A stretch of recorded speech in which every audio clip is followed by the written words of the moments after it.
Hit the go live button, and we're live. It is Tuesday, August 10th, 5:06 p.m. Eastern Time.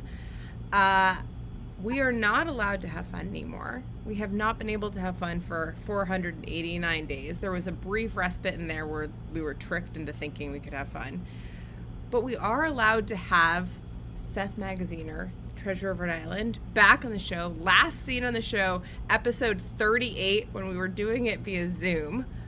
So this is your first Crowdcast episode. Yeah, welcome back to the show. Thanks. It's awesome to be back. I have to say at the outset, last time you had me on, I did not know anything about this show. I had no idea what this was. I was totally unprepared. This time I've done my homework, and I have learned. So what I've learned is that this is the 487th episode, so congratulations. And of those 487 episodes, my last visit is the 484th most viewed.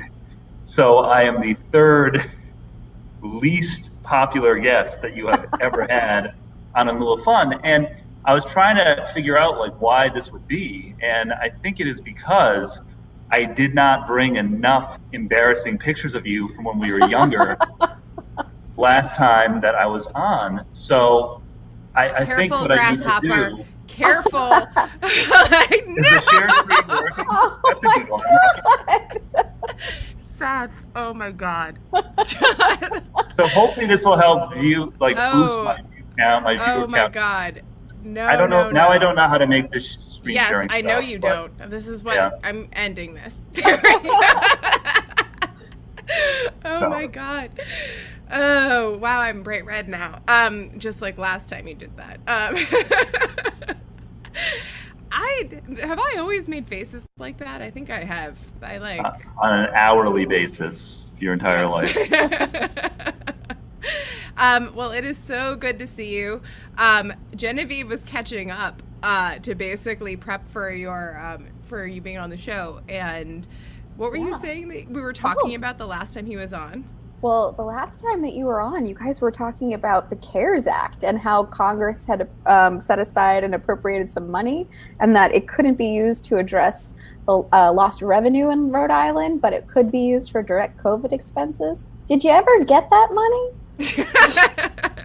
We did get money. We did get the money, and we used it actually as a state in some very interesting ways. So, like a lot of states, we used it for things like setting up field hospitals and ramping up testing and ramping up vaccinations. But one thing that Rhode Island went big on, that I had an opportunity to work with now former Governor Raimondo on, is we actually put a bunch of that money behind workforce training. Awesome. Because, we recognized that a large percentage of the people who were unemployed due to COVID were people who had no education past high school. Like a huge percentage of the people who were unemployed last year had no education past high school.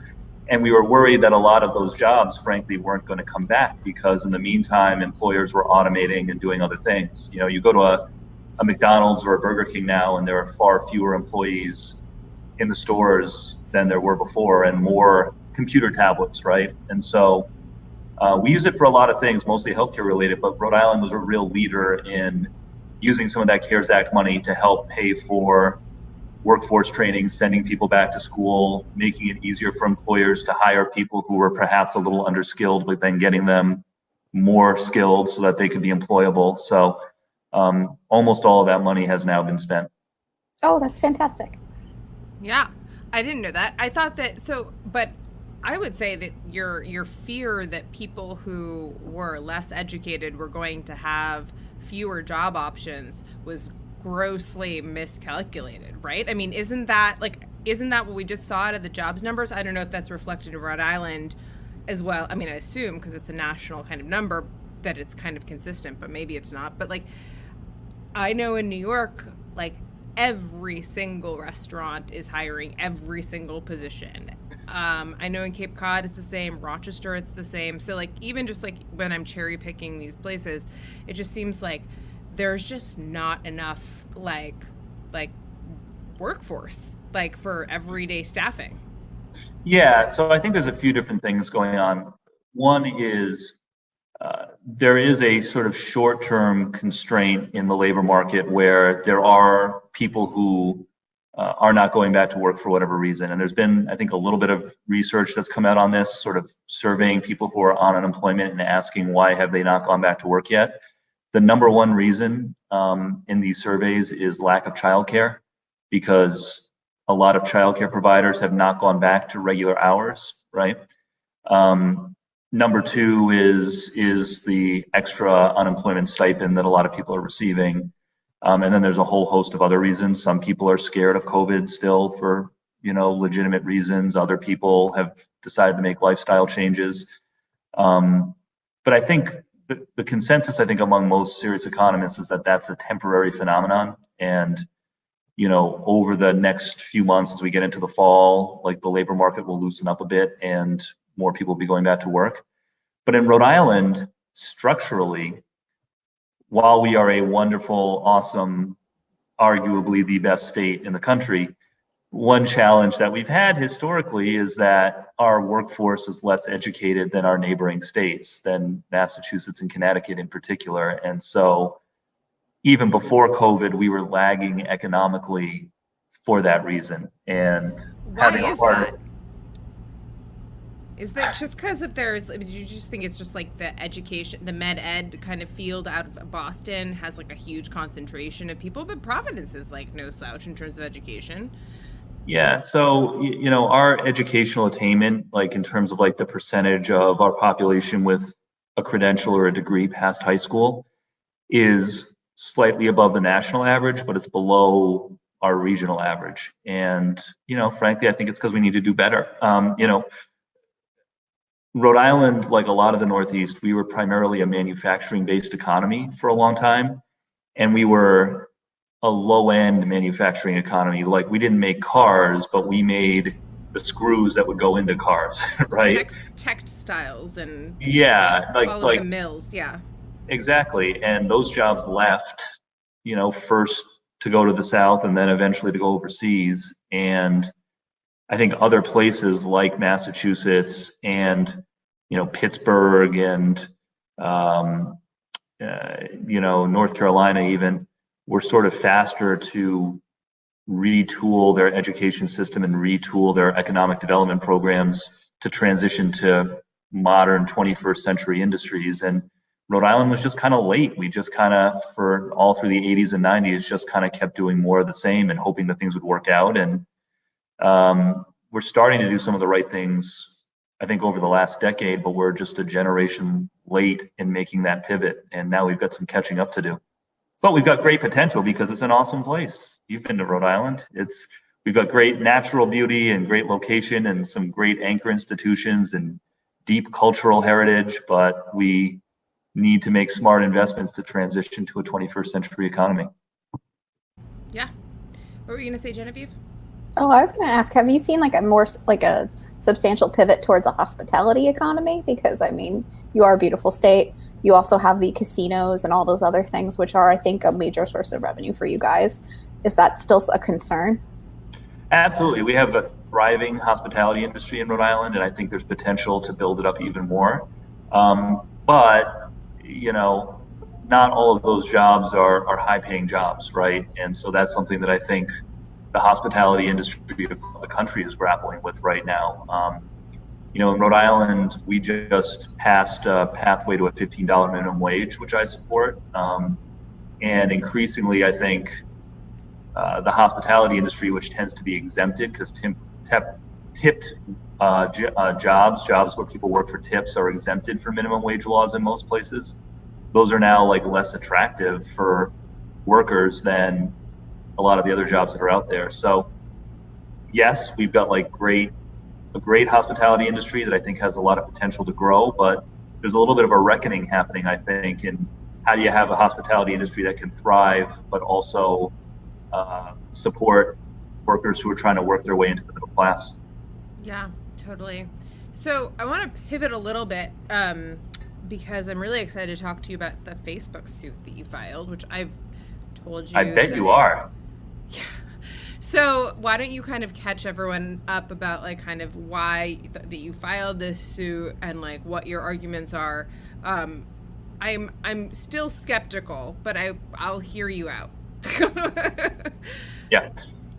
So let me start at the beginning just for the viewers. So one of my jobs as state treasurer is I manage the state pension system, which is the primary source of retirement income for 60,000 public school teachers, nurses, first responders, the people who were literally on the front lines risking their lives to get us through the pandemic. And my job is to protect and expand their retirement security so that when they do retire, they're able to pay the bills and live a dignified life in retirement. And stock ownership of publicly traded companies can be actually a great vehicle for retirement security for middle class and working class people, whether it's through a pension system like ours or a 401k or some other savings vehicle. What happens sometimes, though, is that the managers of the companies that we invest in have incentives that do not always align with the owners of those companies, namely the 60,000 teachers and nurses and first responders that I referenced earlier. So at the core of what this situation with Facebook is for us is, this is a sort of a textbook example of managers of a company, the people who run the company, having a different set of incentives and sort of a perverse set of incentives at times that causes them to act not in the best interest of their stockholders, but rather in the best interest of themselves as individuals. So what happened here specifically with Facebook was, and I have to be a little bit careful what I say, but everything that I will say is public information. What happened here specifically was Facebook executives, specifically Mark Zuckerberg, Sheryl Sandberg, and a handful of others, they failed to adequately protect the privacy of user data. They violated a consent decree that they had signed with the Federal Trade Commission, with the FTC in 2009, and failing to adequately protect user data. They've admitted this. This is not an issue of the facts are the facts. Because they violated that agreement and they did not take adequate steps to protect user data, they were about to be fined once again by the FTC in 2019. They were negotiating with the regulators that were going to sanction them. And in the context of those negotiations, they basically said to those regulators, hey, tell you what, you want to fine us $100 million? We'll make you a deal. We will pay you $5 billion instead of $100 million in exchange for you leaving our personal names out of the consent judgment.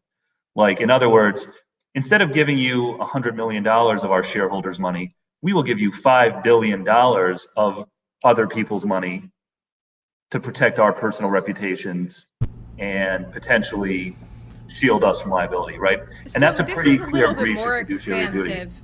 That's Yeah. well, fair. Okay, sorry. I'm just gonna interrupt you briefly just to ask a few clarifying questions so far. So we get this. So they was it that big a delta?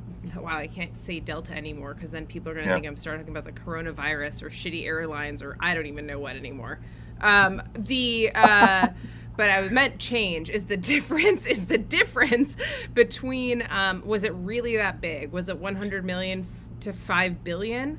Because I don't remember it being that big. Was it? Okay. Yeah, because our understanding is that there were pretty specific statutory constraints on how much of a fine the FTC was allowed to levy, right? Like, a regulator can't fine a company an unlimited amount. There's statutory limits. And so depending on how you interpret those statutory limits, yeah, we believe it was around $100 million was the maximum that the penalty could be. And rather than seek, so now the other thing I want to and you might not know this, so it's fine if you don't have an answer. There's so much stuff to always cover with Facebook that I tend to kind of just do whatever it is that I'm working on and keep up with the stuff that I'm working on. And I just like can't pick up all of the other stuff. So I'm a little behind on this and I don't remember all the details. But was it just speaking from like the way that you're describing this, what it sounds to me like, not having seen what the settlement arrangement was, a settlement agreement was, was it just to keep, when you say keep their names out of it, do you mean like they tried to like avoid personal liability? Like they were trying, like the FTC was going to try to pierce the corporate veil in some way and like go after them in their personal capacity, capacity? Because that would probably fail. So I don't want to try to assign motives, but the FTC has a number of tools at their disposal, right? They do have the ability to sanction not only companies, but individuals. They have the ability to sanction individuals for doing things like, not acting in good faith or honoring prior consent agreements, as was the case here. They have the ability to go so far as to limit the ability of individuals to continue to serve in leadership roles at companies that have violated the law or violated consent agreements. I don't think that anyone was planning on having, them go that far in this case, but, we have reason to believe that the original intent of the FTC was to basically call out specific individuals at the company in leadership capacities who were directly responsible for violating the 2009 agreement. And so why would those individuals not want to be called out? Well, it could be because they were worried that they would be then opened up to civil litigation from users, right? That could be one reason. It could be that, they just didn't want the bad press or the bad media. I mean, it's natural for public figures in business, like in politics, to be about their public image. But whatever their motivations were, and I don't know what their motivations were, you can't use other people's money, shareholders' money, if you're a manager, just to protect your own reputation when you're the ones that screwed up. Yeah, that's fair. But like in terms of fiduciary duty and your underlying claim, one of the parts of your suit is going to have to be let you demonstrate harm. It can't just be they violated the fiduciary duty to no effect, right? Or because right? So like you'd have to show that there was some type of harm. The stock is through the fucking roof. So like how is there long-term how are you going to prove harm? That's at the end of, listen, I believe you on all of this stuff. As I said, I am completely not knowledgeable about this. I don't vouch for any of it, but I'm very interested in reading have you made your complaint public yet? Can I link to it or somewhere? Yeah, there's a redacted version of it that's public as of Friday. Yep. Okay. I can provide that to you. Yep. Okay, cool. I'm just kind of curious because that's just that strikes me to be as also the other thing that I'm curious about, and I wonder if you're wondering this, Genevieve, is you're very, very smart and I love you dearly, but why are you guys the first ones to do this, or have other states done this already? Yeah, so you asked a couple of questions, so a few answers. The first is, and how do we show damage, right? I mean, one is there's one very clear, concrete, $4.9 billion worth of damage that is, a very specific number that is, again, shareholder money that was offered up, without our consent. Beyond that, I mean, I do think there's a broader debate that should be had and that needs to be had around, what value may have been harmed through the Cambridge Analytica scandal and the data, the failure to protect user data. What broader reputational damage was done to the company?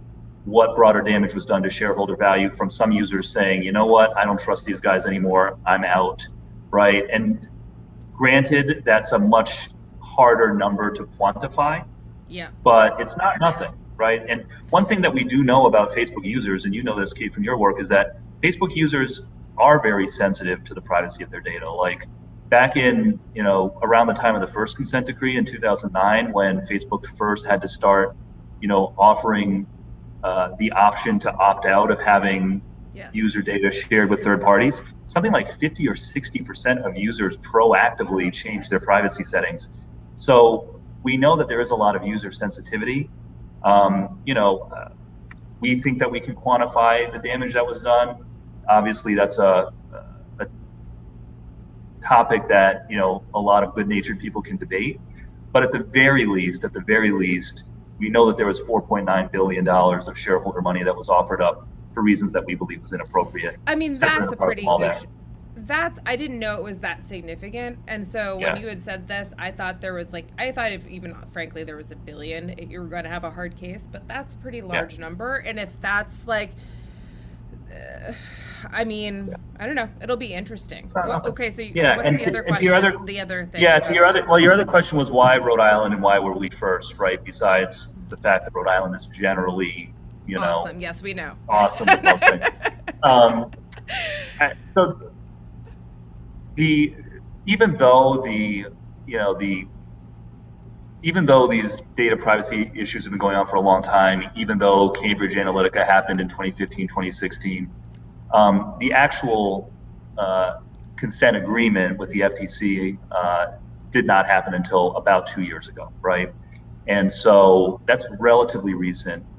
We submitted our first records request, what's called a 220 request, just a few months after that. And we had this whole back and forth, with Facebook over the last year and a half where, we were asking for documents, they didn't want to provide them. Ultimately, the judge sided with us and compelled them to provide those documents. So, even though the 2016 election and all of the hoopla around that feels like a long time ago, the actual consent agreement in 2019 was only 2 years ago, and we've been sort of going back and forth over records since then. So this is still a relatively new thing, I guess is what I would say. Yeah. Yeah. Go ahead, Genevieve.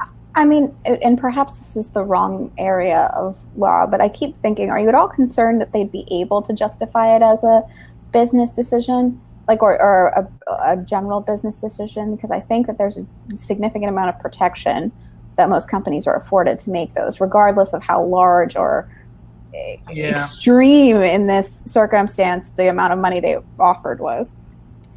They were not doing this to protect the reputation of the company, right? Because the agreement that they signed stated very explicitly that the company had violated the prior agreement, had failed to take adequate steps to protect user data. It would be one thing if they were paying a larger fine to protect the reputation of the company, then you might have an argument. But they weren't doing that. They were paying more money, more shareholder money to protect their reputations as individuals, not the reputation of the company. Can I ask just generally both of you, if the individual is so synonymous with the company that they were seeking to protect, though, is that a gray area? Because, for example, I have no knowledge of this, but if it was Mark Zuckerberg that they were seeking to protect, he is synonymous with Facebook. So is that too gray? It very much was. Mark Zuckerberg very much was one of the people who they were seeking to protect. And again, this is we say that very clearly in the unredacted sections of our suit. So, but no, I do think that I would venture to guess that the average Facebook user would still be a Facebook user if Mark Zuckerberg was not the CEO, or was not as publicly linked, or was not as high profile a CEO. Let's say that it's not as high profile a CEO as he is. So I don't buy the argument that in order for Facebook to have, a stellar reputation, that it's more important for, Mark Zuckerberg's name to not be included in things like regulatory findings than Facebook, the company. I think for the reputation of the company, it's more important that the company has a positive image as opposed to any individual manager or even the founder.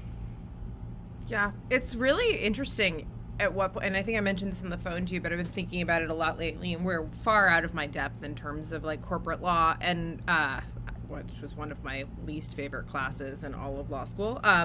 But it is kind of interesting what happens when you have a CEO who is so poisonous that they become themselves a liability for the company. But in situations like that, you'd have a hostile takeover of the board or something like that, which you can't have in this type of scenario because of his unique class structure of the stock, his stock ownership. So like it just doesn't seem like there's going to, unless you can try to convince him to step down. I don't really actually know how and when you could ever get rid of him.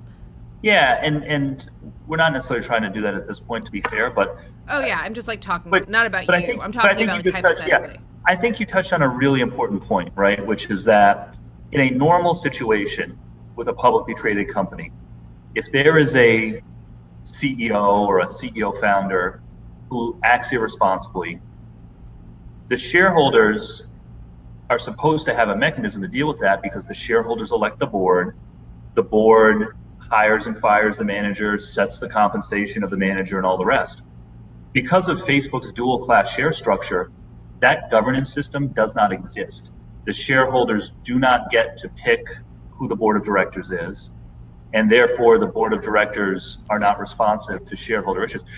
Therefore, the only avenue that ordinary shareholders like the nurses and firefighters and teachers that I represent, the only avenue that we have to fight for our rights and to be heard is the legal avenue, because we don't have the conventional avenue of petitioning a board of directors or electing new board members to represent us. This is the only avenue that we have.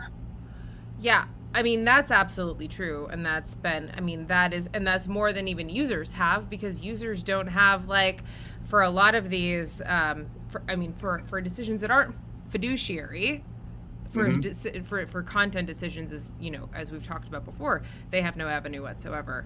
No, this is super interesting. Where did you guys file this? Did you file in like federal court? In Delaware. Court? Yeah. Oh, in Delaware. Sorry, no, in California. California. Excuse me. Oh, okay. Yeah. That's why I was like, wow. Yeah, no. Okay. Yeah. Okay, that makes sense. Interesting. That'll be fun to watch. Keep us posted. Yeah. So we should probably start going to questions, but there was something else you were telling me something that you said that you changed the name of Rhode Island? Did you actually? Was that a joke? Since the last time you had me on the show, I am not the treasurer of Rhode Island and Providence Plantations anymore. I'm just the treasurer of Rhode Island. My title is much shorter now than it was a year ago. Updated. Did you actually have that in a fucking business card, Seth? No, I don't think we ever had it in our business card. Like, okay. And I will say, I did remove Providence Plantations from all of our office documents even before the voters voted to take that step. Very forward thinking of you. No, I actually think that's great. It's kind of crazy that there's just all of these like vestigial tales of history on these Confederate monuments we've walked by for forever and never noticed or like haven't thought much about. And it's great that I think that we're updating a lot of these things. Yeah, I think that's awesome. No, it was an interesting, obviously with, everything that happened last summer and, the rising awareness of structural racism in our society, there were a lot of issues that need to be tackled in the criminal justice system and the economic system and politics. But one of the sort of interesting facets of it in Rhode Island was it was a real moment in Rhode Island where people became educated about Rhode Island's own ties to slavery, to, generational racism. Because I think a lot of times in the northern states and the northeastern states, people think that, oh, well, we were on the right side of the Civil War. Therefore, we've always been perfect, right? When that's clearly not the case. And Rhode Island was a major hub of the slave trade. Yeah. Weren't you on the reparations, commission that Brown, like years and years ago, like I feel like Brown was out in front of it on this, came up with this huge commission. Yeah. That's right. Yeah. No. So Brown University, when we were there, Ruth Simmons was the president at the time and was a phenomenal leader, a historic leader in academia. She was awesome. First African American and I believe first woman, second woman to lead an Ivy League. First woman. Yeah. Yeah, first woman and first. Oh no, first maybe color. second. You're right. Yeah. Yeah. She created this commission when we were students to investigate Brown's ties to slavery and to make recommendations for how the university could make amends or repair, the damage that was done. It was 2005. It was like Yeah. it was way before the conversation was Yeah. really happening. And I remember it kind of being an out there thing. Like people were like, yeah, we're never going to do reparations. Like that's just never Right. going to happen. Yeah. And she got a lot of heat for it. Brown got a lot of heat for it back in the day. Yeah. Back then, a lot of people, were very viscerally opposed to even looking at the Crunchy, subject. And liberal so, ass college. Yeah. yeah, and so we, so we produced a great report that not only in like very like specific historical detail, explained the Went through what ways Brown had that done. what Brown had done, that literally, slaves had, enslaved people had built University Hall, the main building on campus, Oh, wow. etc. And then, had kind of really went deep into the philosophy of, there was a philosophy professor on the committee, what does that mean that our moral obligations are today? And then specifically, how do we do it? Because at the end of the day, yes, Brown has a lot of resources, but even Brown is not, it's not a bank, right? And so how do you think about restorative justice and making repairs in the context of a university? And so there are a whole series of recommendations that we made, some of which have come to fruition. Some had to do with memorialization, building monuments to, memorialize and educate people. But then also establishing a center for slavery and justice, for the study of slavery and justice, which has since happened and is now endowed and growing and does help advance the scholarship of slavery and racism.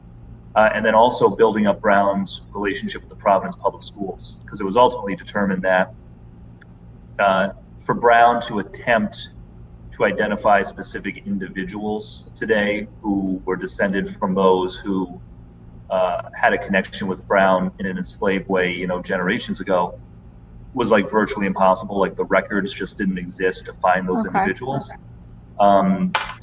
And Brown didn't have the resources to do some sort of reparations in a broad-based way, but it was ultimately determined that Brown is an educational institution, has the ability to really partner with the Providence school system and other school systems to help advance education in communities of color. And so that's what ended up happening. And the last story I'll tell about that is just credit to Ruth Simmons. Some of the professors on the committee were nervous that our recommendations were a little too explicit, going too far, would cost too much money. So the original draft, a lot of people don't know this, the original draft was like much more watered down than the final version. And Ruth saw it and stepped in and basically called us to dinner at her house one night and was like, try again, do better. Don't anticipate all the reasons that we may not be able to do something. Tell us what you really want to do, and Ruth Simmons, will be the one who decides whether or not we can afford to do something. I love it. It was just a great moment. It was a great moment in leadership that, has stuck with me all these years later. So yeah, and that's so great. It's also just such a wonderful way to have an actual dialogue about a subject that needs to be talked about. Yeah. And it showed that, unlike a lot of university president, she was, really invested in, kind of the principles that were, into this. I mean, she raised a shit ton of money for Brown, too. But, there was, she was really invested in the principles. And, no one was talking about this. Literally, this was not, some, show pony commission or something. It was, literally not something that was, on the table. And it was kind of a cool thing. I'm kind of glad that I forgot that you were, I forgot for a little while that you were on it and that it happened, because it just was, so far ahead of the curve. And for her at the time, I know you have questions, but for her at the time, as one of the few prominent African-American university presidents, in those days, to stick her neck out there when it was controversial, I think as a young person back then, I didn't fully understand how much courage that took on her part, but it took a lot of guts. 100%. I thought she was awesome. She was always I always just thought the world of her. She was a tremendous president. Yeah. Okay, Frank has a great question for you in your lovely state of Rhode Island. Frank, nice to see you. Oh, hold on, you have to unmute you. Sorry. There you go. Oh, yeah, thanks. And congratulations, Genevieve, on your promotion to host. I don't think I've been on since that started. Yeah, I'm just curious, not to take you off. Oh, you're welcome. Not to take you off the the topic of Facebook, but I am curious, particularly with the UN report coming out this week, about the plans that Rhode Island has to related to climate change. Particularly, I'm worried about the White Horse Tavern, which is the oldest bar in America, and I really wanted to, make it another 4 centuries or so. Yeah. So if you could talk about that, that'd be great. Thanks. Wait, Seth, what was the bar that we used to go to where we had to drink 100 beers and then we got like our names in the wall? I have no idea what you're talking about. What are you talking about? Your picture's up in that bar. I have no idea what you're talking about. Okay. No, you're talking about Wicked and Pub. Wicked and Pub, yes. Wick Pub. Still okay, there. sorry.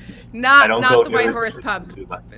Okay, Yeah. yes. Anyways. Which is also so. No, I mean, obviously, climate change in Rhode Island is. We are the ocean state. We are a low-lying area, and while it is not actually true that we're 3% smaller at low tide, it feels that way sometimes. And high tide. Sorry, high tide. Excuse me. Long day. But okay, Seth, don't make me tell the story about how you used to not like seafood. Oh, that has changed. I've done a total 180. I know. And converted. I know. Yeah. Sorry. Yeah, right. That way to end my political career, or try to. Yeah. I know. At the ocean state. I know. We're trying to talk. I got to be serious. It's climate change. So. Yes, climate change. So. Sorry, Frank.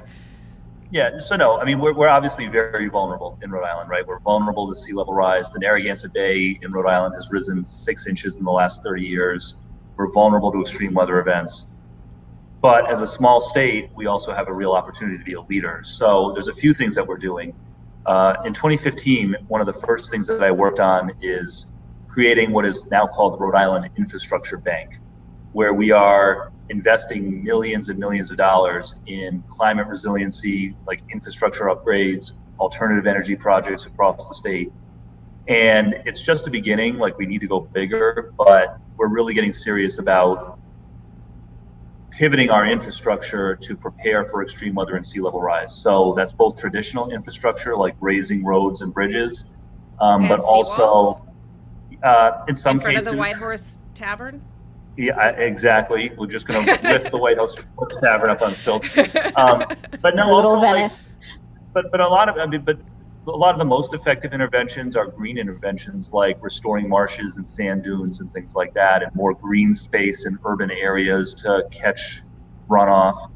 So we got to go big on climate resiliency.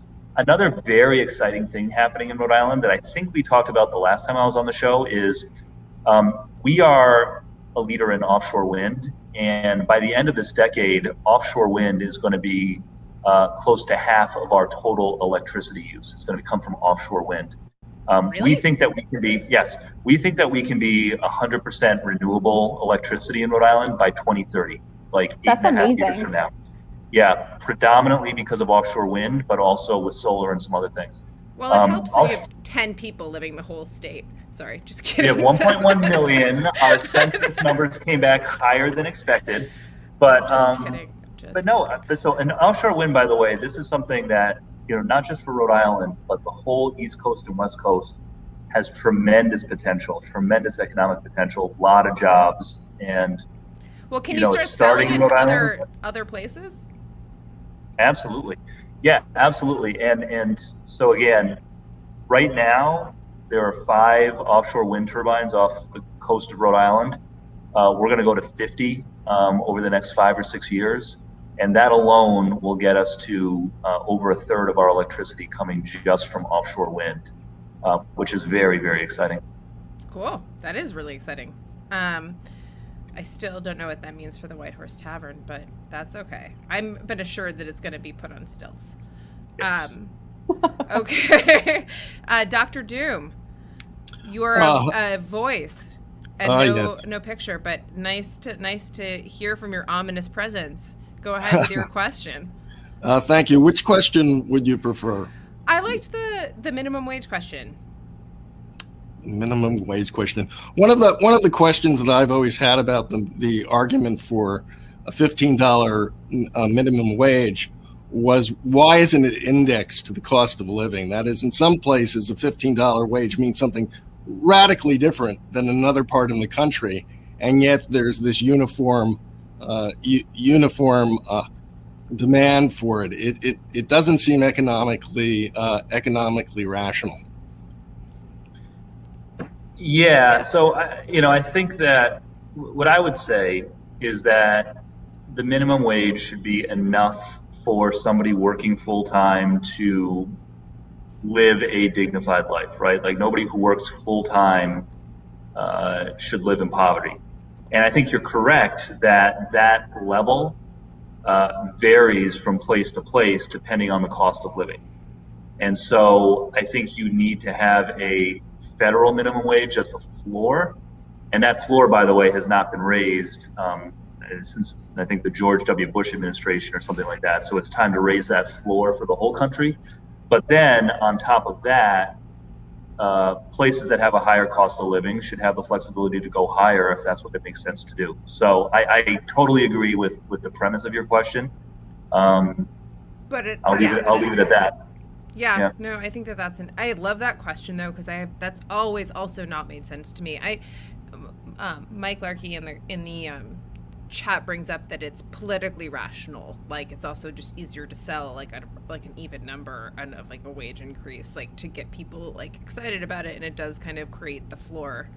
Of course, economists would argue that raising a minimum wage raises inflationary cost of living costs in all these other kind of areas, which has like, it's all just kind of a giant circle and it doesn't actually make a huge difference. I mean, that sounds like another conversation to have for another day. But like, it is a wealth transfer, right? I mean, some people pay more through inflation and other people get more through a higher real wage. So that is kind of the point. David Botts. I'm trying to there you go. Oh, God damn it. Sorry. By the way, Seth, you're in luck because I can't find any of my pictures from college on this computer. Sorry. Ha! Oh, have you been like furiously looking this whole time? Yes. That's what I've been doing when I look like I'm not paying attention. I've been like going through all of my files trying to find them. Anyways, you don't have any of my Facebook user data that you can. You asked me to delete it, and I am a good person, and I deleted it from Facebook. Sorry. Hi, David. Okay. Sorry. Nice to see you. Well, good to see you. So, Seth, congratulations on the name change. I think it's a huge deal, and I appreciate your state's actions to bring about some justice slowly, but you're making progress. So that's good. My question is Rhode Island a party to the Sackler opioid settlement? And do you have an opinion on the S family, which I think is a good name for them, avoiding criminal liability, which I think it's terrible. Yeah. Are you familiar with this, by the way, Seth? I am. I will say, however, it's not our office that is representing the state, and that is the state attorney general. And so I need to defer to him and his judgment, because I know that there is, even among the parties on that suit, I know there's some disagreement around what to settle for and what concessions to make in return. But Rhode Island is part of the negotiations. We are, and I am not in that room, so I'm going to be, careful in what I say. I don't want to undercut our attorney general in any way. But clearly, again, the people who were running the company, who were involved in the day-to-day, knew the impact that they were having, the tremendous negative impact that they were having. Did not take adequate action fast enough, and a lot of people died as a result, and it's terrible. And so I hope that all of the AGs, including ours, continue to stand strong, as I believe ours is. I can't find any embarrassing pictures of you, but I can bring on a guest who proposed an amazing question. Ducks with Pants, as we know him, also is E.G. Phillips, who has written the theme song for In Lieu of Fun, has a question for you regarding the great state of Rhode Island. Yes, I was wondering if you could sing a couple bars of the Rhode Island state song for us, and also address the issue as to why it is not Rhode Island is famous for you, as sung by Blossom Dearie. Yes. The answer is no. I will not. And the but you know, you on your second question, you make a good point. It's like we may need to look at changing that, because I feel like if you asked most people what Rhode Island song was, they would think that was it. Do you know what it is? I don't know what it is. I'm terrible. I mean, don't wanna, I'm looking at the lyrics now, because I figured. When was it written, E.G.? Give me a hint. When was? Now I have to look at the history. So it was sung by a local comedian, Charles Hall. Wrote it for the Providence Was this like Native. 1742 or something? I don't even. No, Charlie Hall's still around. He's still that's recent. Oh, really? I mean, it does have the lyric "Rhode Island, oh Rhode Island, surrounded by the sea," so that may just become increasingly true, given the climate situation. So maybe you should keep it.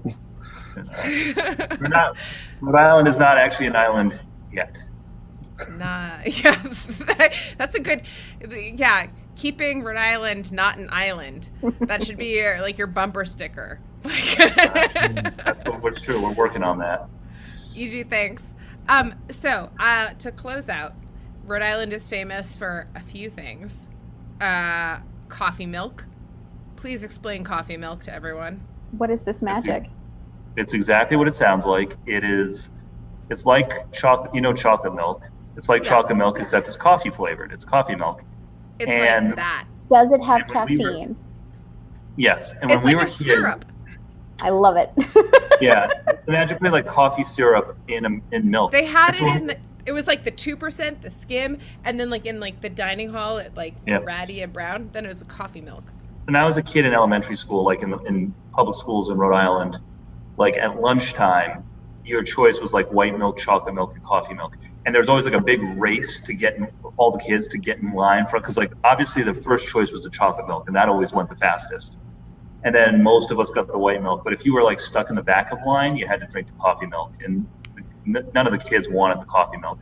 I would have been a coffee milk kid. I have been stealing coffee since I was 2. Did you like coffee ice cream? What kind of person were you? No. I don't like coffee ice cream, because ice cream should be pure and not related to anything else.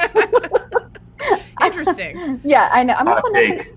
I know it doesn't make any sense, but that's amazing. The other thing is Dell's lemonade, which I have to say is disappointing in revisiting it. It's not tart enough. I also have a picture of it in my office. Can I show you real quick? Of Dell's lemonade? Dell's and Narragansett beer. Narragansett so that was beer. the other thing. Narragansett beer, which is bottled in Rochester, as you know, canned in Rochester, by the Genesee Brewing Company. Yeah. Don't make that face. But okay, if you had to give up one of those 3 beverages, which would it be, Seth? Narragansett beer, coffee milk, or Dell's lemonade? I mean, coffee milk, because I'm not 80 years old. Wait, do 80-year-olds drink coffee milk? Is that the brand? It's like pastis. It's like pastis, but for Rhode Island. Yeah, I think so. I mean, I can't give up my Gansett. And Dell's, and especially in the summer, you can't. Dell's is and you can mix them together in the summer and make a nice little shandy. Does the Narragansett have They a do make a Dell's. flavor? They make a Narragansett Dell's shandy. Ooh. I haven't seen a blueberry one. It's possible, but I haven't seen it. We just opened a Narragansett brewery in Providence for the first time. Oh. It's more of like a brew pub, but next time you're in town, check it out. That's awesome. Yeah. Well, it's been so fun catching up. I appreciate you not being able to work your computer well enough to further embarrass me. Did that not work? I will just delete you. Oh, no, it worked. Oh, it worked. But just for a limited time before I will X you out, Seth Magaziner, if you. Oh my God! No, oh my God, you're the absolute. It's very nice to join you all. Nice to meet you, God. Genevieve. Everyone now has a perfect view of this nostril for the rest of I'm shooting for. I'm not bottom 3. Like I want to be at least bottom 5 in lieu of fun views for this Well, episode. I'm very much looking forward to like some scandal happening in Rhode Island, everyone watching all of these at once, and them rocketing to the top, right? I'll see what I can do. Yeah, just get on that. But yeah, really glad that we're not plunged into the disaster that we economically that we thought we were headed for last time you were on the show. This is a much more optimistic way to be on. I think we were just like looking back at that, we were so scared and we had no idea what was going on, and everything just felt so like, I don't know, just totally like unknown, like from the virus to the vaccine future to the economy, the government. Oh my God! Yeah. Right, for the election. Yeah, no. 2020, good riddance to 2020. Yeah, totally. Yeah. But be safe, everybody. Get your shot. Wear your mask inside. I will. Yes, I will do that. Not in my home, but you get the idea. Thank you for having me. It's an honor to be back. Thank you. We will be back 23 hours and 22 hours. 23 hours. 22. 23? 23. And 3? 23 and no. Yeah. Whatever. No. We'll be back tomorrow at 5 Yes. p.m. Eastern time. I don't do the math. With Tom Nichols, who will be playing Where's the Lie and spinning a yarn for all of you. If you have not had the pleasure of seeing Mr. Tom Nichols in person, sometimes Carla, his life-saving. Do you know his cat saved his life, Seth? No, really? Yeah. Oh yeah. Did his cat dial 911 or something? What was it? What it was like? He was having a heart. Oh yeah, it was a fire. Yeah. That was right. There was a fire in the house, and the cat it had just started, and the alarms didn't go off, and the cat jumped on him and started scratching him and woke them up, and they got out of the house in time. It was it was kind of amazing. But he has a great Twitter feed, and he is a very funny, very fun guy to hang out with. And we will be back tomorrow when I can do math. But right now I'm just exhausted. So I'll see you later. Bye, friend. Thank you.